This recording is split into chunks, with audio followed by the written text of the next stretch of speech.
Porsche has issued a stop use order on this 2005 Carrera GT. Will that make it $1 million undrivable paperweight? Bradley Brownell from Jalopnik has joined us to answer this question and more on this episode of Bid Nerds. Bid Nerds is your daily YouTube car game show, where we predict the online auction results of the most interesting cars on Bring a Trailer, Cars and Bids, Hagerty Marketplace, and more. It's just like the Price is Right game show. Play along and see if you can beat the nerds. So Chef asked us to take a look at a 2005 Porsche Carrera GT. This is a premium listing on Bring a Trailer that closes 4 days from now. Our car is listed by the seller 1600 Veloce, and the car is located in North Salem, New York. This particular example is showing 7,000 miles, and of course is powered by the 5.7-liter naturally aspirated V10. This was a platform and design that Porsche had intended to take GT racing. But given Porsche's limited budget at the time and the emergence of a market for the SUV, to which Porsche, Volkswagen, and Audi were already late to, the brands decided that they were going to, share the expense of developing a SUV together. So Porsche scrapped the Carrera GT racing program and put that surplus of money into the development of the E1 platform Cayenne. Porsche still had the design for this car and ultimately decided to test the market and see if they could sell a few hundred examples of this exotic, naturally aspirated manual transmission car. In the end, and over a couple of year period, Porsche wound up selling nearly 1,300 of them. I believe the number is 1,270 produced. But the car has had an unbelievably checkered history. A lot of people got into these cars that were not experienced drivers, people that did not have the capacity for high-speed car control, and as such, a basically racing platform that was barely homologated for the streets, was void of traction control and electronic stability programs, the type of guardian angels we've all learned and come to depend on a daily basis. This car was basically a 914 or a go-kart with practically a Formula One engine in it. Several people perished and lost their lives on track days and on the street, horsing around with these cars. Simple accidents that people should have survived. People perished because of this long tunnel that bridges the bulkhead and the dashboard to the rear bulkhead, to which the subframe and the cradled engine attached to. This piece is made of carbon fiber, and in a lot of accidents, because it was a stressed member, that piece would split, and these now shards of large pieces of carbon oftentimes impaled the people that were the passengers and the drivers of these cars. And so, a lot of routine accidents wound up in tragedies for people around the world. Porsche has struggled with the reputation of this car, and yet, even today, these cars bring collector money. Of course, famously, Paul Walker and his business partner, Roger Rodas, famously died in one of these. Again, just horsing around on the street. The car had a bad accident, burst into flames. The guys were trapped inside, and the rest is legend now. So, recently, this car has become the subject of a stop-sell platform order by Porsche, and our guest wrote an article on Jalopnik about it. So that's my introduction to the car. Bradley, take it away. First, I have a couple of things to clear up. One, yes, it was intended to, so the engine and the sort of suspension design was intended to be a Le Mans prototype in the year 2000, so far before the Carrera GT ever made it to the street. It was actually, that engine was actually developed for Formula One use in the early 1990s, and it didn't work out very well. You can look at the finish track record of footwork and Onyx and look at that and go, oh yeah, they didn't do very well at all. The reason that the platform or the engine was actually decided to be put away was because, and this maybe it's old wives' tale or whatever, But Audi was winning at Le Mans at the time with the R8 prototype. And Audi told Porsche, if you compete against us with your LMP 2000, then we will not fund the development of a joint platform car. But if you pull out of this racing project and you let us win at Le Mans and you don't compete against us, then we will pay you to develop the what would eventually become the Q7 and Touareg platform that Cayenne, that Porsche used for the Cayenne. So that's juicy history there, think, Bradley. Juicy stuff. Yeah, I think that this, because they were well into development of this car, and it probably would have been pretty fast. You know, V10 at Le Mans would have been great. Changed history. Instead, we got an SUV for the street, and like I have that you think looks better than a G-Wagon, but whatever. It's. I didn't say that. I said it looks. I said it looks better than your Range Rover. Anyway, it looks better than the G-Wagon. I don't know. Whatever. So anyway, and then thing number 2 is I actually drove the car that Paul Walker died in before he died in it, obviously. Yeah. Back in like 2009, something like that. It was the same chassis number, same everything. It's a shame that they're gone and the car is gone, but yeah, like you said, it's part of the legend now.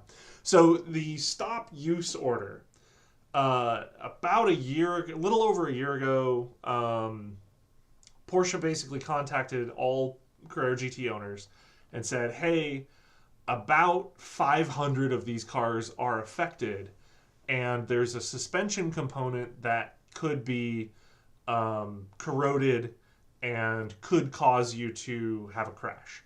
So take it to the dealer, get it inspected, and they'll let you know if you're okay to keep driving it or not. About a month or two later, they said, oh, we take that back. It's all cars, and there's no fix for it, and stop using your cars immediately and don't drive them until we can give you a fix. This is all 1100 or whatever it was that they made. The issue with that is a lot of people are still driving them because they don't care. The big problem with continuing to drive them is that the NHTSA, the National Highway Traffic Safety Administration, has issued a stop use order on these cars. So I reached out to an insurance agent and said, hey, if there's a car that's on a stop use order by NHTSA, will you cover it in a crash? And they said, no, absolutely not. So if you take your Carrera GT out and you wreck it, you ain't getting paid. You. Yeah. It's on you. Damn. It's 100% on you. Whether you cause anybody else damage or if it's a single car accident and you tub your car, you're out $1 million, $1 million plus. So maybe don't do that. Like that, I know it sucks to own a car and not be able to drive it, but Porsche's coming out with a fix. It's probably going to be next year. So it's either going to be late this year or early next year before they can get this thing sorted. Maybe you just don't drive your car for a while. Just, it's on you. If you drive it and you crash it, you're out the money. So, that's just my advice to you. My financial advice is don't throw away $1 million. Anyway, gorgeous car. The Carrera GT, it's one of the last manually, analog, quote unquote, supercars that was made. They're very few and far between. They're individually numbered. They're, it's a V10. Hand built. Hand built, carbon tub, stressed chassis, stressed engine member. The rear suspension is hung off of the engine. Really cool car. Really interesting car. Porsche's never made anything else like it. Nobody's ever made anything else like it. So I don't know. The market's really softened on these a lot. I remember, God, maybe 10 years ago, I helped somebody buy one for like 340. Yeah, right. And then they went up to almost 2 million, and then they softened back to like 900 to 1.2 ish. So, I know of a couple. Yeah. I know of one right here in town, here in Las Vegas, that just sold for 1.8. So I don't know how many miles that one had on it compared to this one. But let's get to the numbers. Was it a color? No, I think it was a silver one, like this one, if I remember correctly. Silver, okay. Yeah, right. The GT that's a silver strong number. Yeah, I mean, I still think they're pretty darn strong, from what I understand. The question is, will this stop use order stop the sale of any of these? And that's the big question right now. What do you think, Michael Deeb? Well, let's get to sorry to interrupt. Yeah. I just wanted to say real quick, there's one at my local Porsche dealer right now, and they're asking 1.5, and they cannot sell it. Porsche won't let them. How many miles are on it? Oh, I don't know. I can look it up. Yeah, I can't see a dealership selling one of these, because a dealership has all kinds of liability issues, especially an actual Porsche dealership. If they've got the shield out front, there's no way they're selling one of these. I know our good friends of at Godden, they're like, don't drive them, don't sell them. They've got one apparently but they're not going. Can't sell it right now. So they've got to get that. It's interesting though when you think about it. The fact that this is a 2005. This car is old, man. I mean, we're all old guys. This is a 20-year-old car, and Porsche, the factory is still supporting, parts for it. Here's a car Please go ahead. Hop in there, Deeb. Well, there's so much reputation for the brand wrapped up in this car. So if somebody famous goes out and gets hurt, in a car, some wealthy, prominent businessman gets hurt in this car, Porsche's reputation takes a hit. So that's why, even to your surprise, JP, I'm not surprised that Porsche really gives a rat's ass about what happens to this car and every single person that goes out and drives it. They want to make sure those people are getting home safe. This car has been such a stone in Porsche's shoe. And it's interesting how you were saying it's a 20-year-old car. You listen to Bradley tell the story, and the technology in this car is actually over 25 years old as they developed it for racing, basically at the end of the last century. So really interesting stuff. Yeah, but if they discovered there was a problem with the 930, they wouldn't be like, oh, okay, don't drive it. We're going to make a fix for it. They would be like, well, it's a 20-year-old car. No other manufacturer would go through this trouble. If you have a drone or a phone that's more than 2 or 3 years old, the manufacturer's like, they won't support it. It's trash. It literally goes in the. But I guess I'm saying that it's interesting, and it also says something about Porsche that they actually are still concerned about what's going on, with the reputation around this car. I don't see why they care, honestly. It's a 25-year-old car. It's already killed famous people. Everyone knows this car will kill you, yet people continue to spend money for them. This is a car literally that I personally think it's the coolest car of all time. Doug DeMuro went and bought one when he got, his $37 million for Cars and Bids. This is the top of the list for anyone who's a real Porsche enthusiast, right? This is the last great car. But even if I came into that $37 million, I'd be like, I don't know if I want one of these. I've been in one. It was terrifying, right? But I don't, with everything there's just... maybe this is the car that you drive once or twice and then just put it in the room full of a bunch of other cool cars. And I'm with you, Bradley. Maybe don't drive the thing for a year till they fix it. Anybody that has one of these also has Ferraris and all kinds of other cool stuff that they can go drive around for a while. Nobody has just a CGT. Nobody's like, oh, I'm gonna have to go rent a car from Avis now. Damn, how am I gonna get to work? It's like whatever. It's just park your CGT like everyone else does. How is all of this going to affect the value? Deeb, what's your bid? So I think because of all the attention Porsche has paid to this car over the years, and the basically this car appeals to the 1% of the 1%. I don't think that the stop order or waiting, almost another year for the fix to come in and get your car to the dealer to be updated and then approved for road use, I still don't think that's going to hurt the value.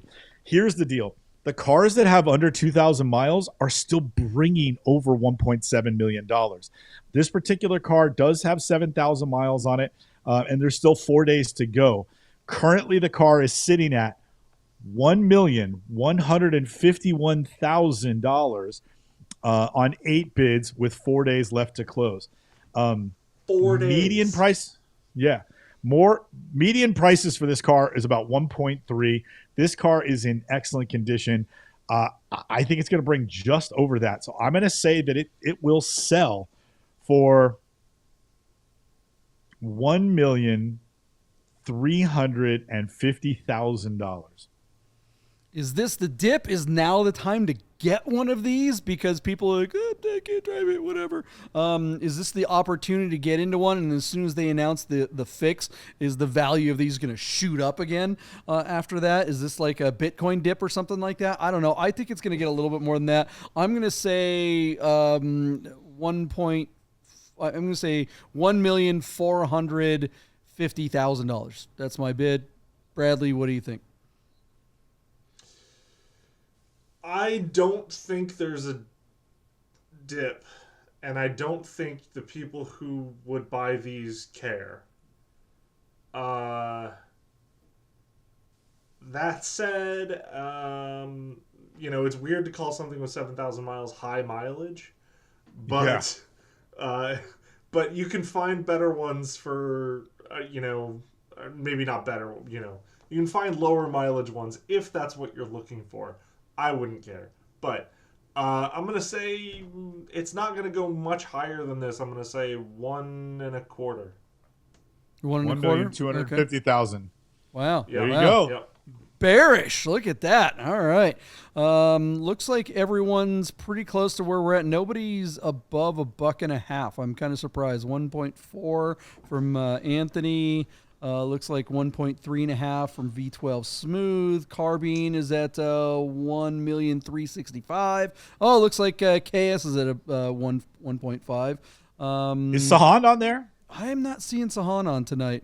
Right. So, but what does he know? Anyways, all right. Well, what do you guys think this thing will bring? Let us know in the comments below. Is now the time to get one? If you owned one of these, would you drive it? Would you risk $1 million+ just to drive down to the Cars and Coffee? Or are you putting this one in the back of the garage and driving your 512 Testarossa with no pop-up lights that you just bought off of and spent too much money on? We know the answer to that. $600,000 car. $600,000 doopy looking car. I mean, I think I'd rather risk the $1.5 million than drive that dumbass thing. Hey guys, I gotta tell you about our friends Godden Porsche of Las Vegas and Godden Classic. If you're looking for a new Porsche or a classic, you gotta call our friend Steve at Godden. This guy. 1989 linen gray metallic G50 cab. Is that gonna be for sale? It is going to be for sale. The car only has 65,000 miles. Save yourself the hassle of screwing around with all the auctions like we always talk about and just talk to Steve. He'll find you the classic Porsche you're looking for. Godden Porsche of Las Vegas. Hey guys, you're probably looking at your watch and wondering if Bid Nerds will ever end. So you better talk to our friends at Our Smiths to make sure your Rolex, Tag Heuer, AP, or any fine timepiece is in tip-top shape. Our Smiths, fine Swiss repair. Several days later. JP, in a very serendipitous way, we had Bradley Brownell on the show, and we also had teed up before we got him as a guest this 2005 Porsche Carrera GT. Bradley, who writes for Jalopnik, had just written an article about the do not drive, do not operate gag order that both Porsche and then eventually the United States Department of Traffic issued to the owners of Carrera GTs because of a problem with corroding suspension pieces that could make the car very dangerous to operate. So we introduced the car and let Bradley really get into it and sort of review his article. In the article, he compares a Carrera GT to a very expensive paperweight. And then we wondered aloud at the conclusion of this review, if those current orders would negatively affect the value of Carrera GTs. Our car was listed on Bring a Trailer showing 7,000 miles, which is interesting because it's neither high miles nor low miles. Low miles for these cars, I would say, is below 2,000 miles. And high miles for these cars, I would say, is somewhere in the 16,000 miles and up. 7,000 miles is kind of in no man's land. So one wouldn't say that this car would be a lower value one, nor would this be like a full retail one that in some cases have recently been pushing 1.7 million and up. Our car was actually at about, oh man, I had it all teed up here, but our car was at like 1,100,000 when we looked at it. And then I started the bidding off at $1,350,000. JP, you took the over by $100,000 at $1,450,000, and Bradley Brownell took the under at $1,250,000. So knowing that you can't drive these cars, and if you do, your insurance would not have to cover you. So Wade, if you decided I'm rich, I don't care, I'm going to take this car out, and you get into a little fender bender, your insurance company can say they have the legal right to not cover your accident because the Department of Traffic told you not to operate the vehicle. So you keep the insurance policy on there to make sure a ladder doesn't fall on the car in the garage and dent your carbon fiber tub. But knowing that you can't drive the cars, knowing that the fix is probably not going to get here until the fourth quarter of 2024, what do you think, looking at this sort of medium mileage GT silver with the terracotta interior? I mean, this is sort of the poster child for the car, and it's got very fair mileage on it indeed. Wade, give us your spitball number for this car, unless you may have already seen it. Yeah, it's interesting. I don't know that the no drive order matters to most people who have this much money in this car. And this is also kind of like, I mean, it is a nice spec, but it's not like an interesting spec. There was a bright yellow Carrera GT at Barrett-Jackson in January that sold for like $1.8 million, I believe. So that's kind of like a high price anchor. I feel like this is still a $1.4.5 million car. I give 1.4, $1,450,000. But you're agreeing with JP on the money. Yeah, But I am curious if there's any sort of lasting, like from his article or from, people's thoughts on not being able to drive this, or if, you buy this car and you say, okay, I'm going to take, just to bring up Doug again, he completely redid the suspension on his and it costs, I forget what he said, $30,000, $40,000, $50,000 maybe. And if you put that in your budget and the weeks or months it takes to fix that and modernize it or do whatever it is, I wonder if that sort of affects the value or what people are looking at with this car. So I'm curious. I guess we'll see. Yeah. Well, and so an interesting thing happened. This car got like another half dozen bids, John. And then the hammer fell at $1,199,000. And this is where it gets interesting. It sold for that amount. It was just 16 bids, but at basically 1.2, this guy took the money. And I would say he took the money because he needed to get off the car because he's not going to be able to enjoy it for the next 6 to 8 months. But I agree. Even Bradley thought the car would bring more money. And you and Wade are at 1.4 and I was at 1.3. I think this car, if they lift that do not drive thing in the fall, for cars that are cleared, in other words, Porsche inspects them and they're not deemed as being dangerous, or the retrofit has been put into the car. I'd say this car was well bought, and that the guy should look at, having at least 10 to 15% equity in the car the moment the gag order comes off, because that 1.2 to me seems light for a car as nice as this one is. Would you agree with that, JP, or no? Yeah, I think there's definitely a dip because of all this, which just surprises me because the people that are in the market for a car like this, it's not like when you talk about a CGT to normal people, like you hear something like, a clutch job for one of these is $25,000. Like $25,000, right? Doing one axle of brakes is probably going to cost you $15,000, $20,000. Like you're talking about everything you do, things that normally cost what you would call a lot of like if you have a GT3, right?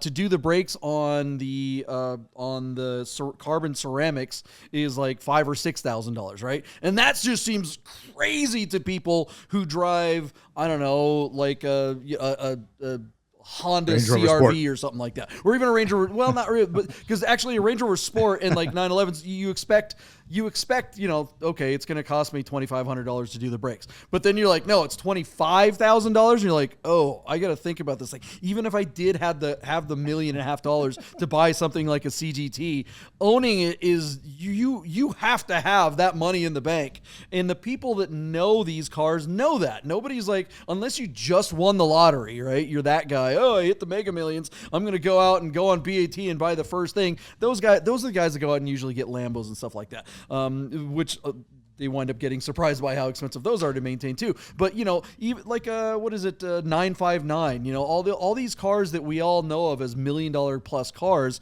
they cost so much money to keep on the road. And if you're not prepared for that, don't even bother bidding on something like this. So this whole stop use order to me seems ridiculous, because it's like everyone's going, oh my gosh, how much is this repair going to be? How expensive? Well, who cares?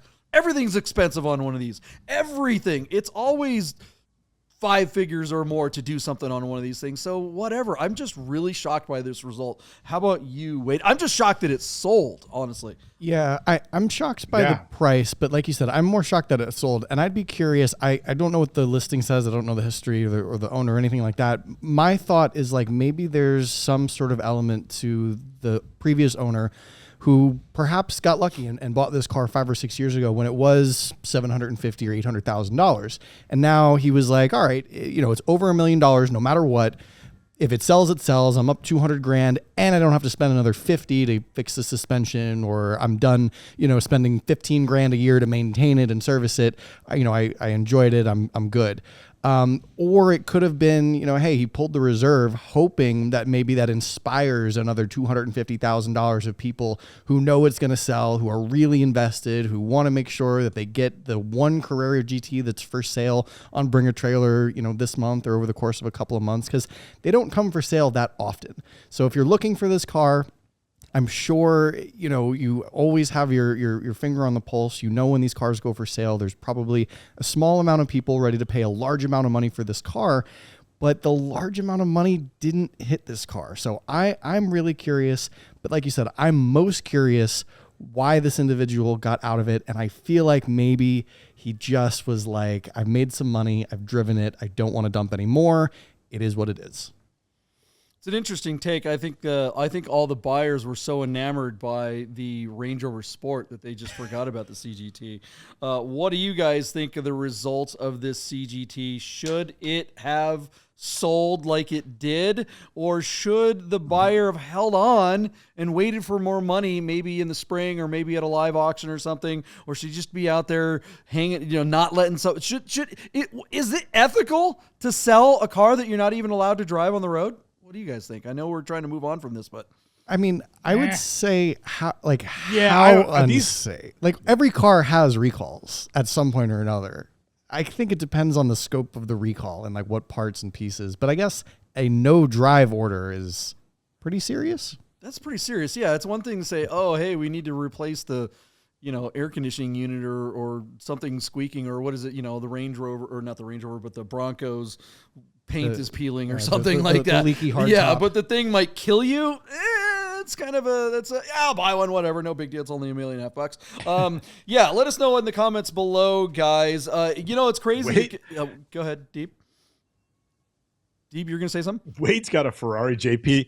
Yeah, Wade's got a Ferrari. His car constantly has 7 open recalls. If his car only has 3 open recalls, it's because he just took it home from the dealer.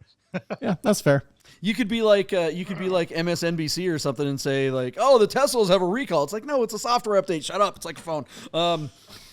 Yeah, guys, I think it's just interesting to see that a car like this, even though you're not even supposed to drive the damn thing on the road, is still getting bid well over $1 million, and people are still acting like the car market is absolutely crashing. We've said it in the last episode. We say it on multiple episodes in the last, 6 months, that regular car market, if you're buying a CRV or a minivan or Wrangler or something like that. Yeah, though that market is taken an ish. But these collector cars are in a different category, and BAT and Cars and Bids and even PCAR Market, they're still bringing really strong money for cars like this because they're not making much stuff like this anymore. Hey guys, thanks for watching this clip of the Bid Nerds podcast. Play along with us live every Sunday and Wednesday night at 6:30 p.m. on YouTube. And see if your bids stack up to the rest of the nerd herd in the chat live. Thanks for hanging out, and we'll see you on the next episode.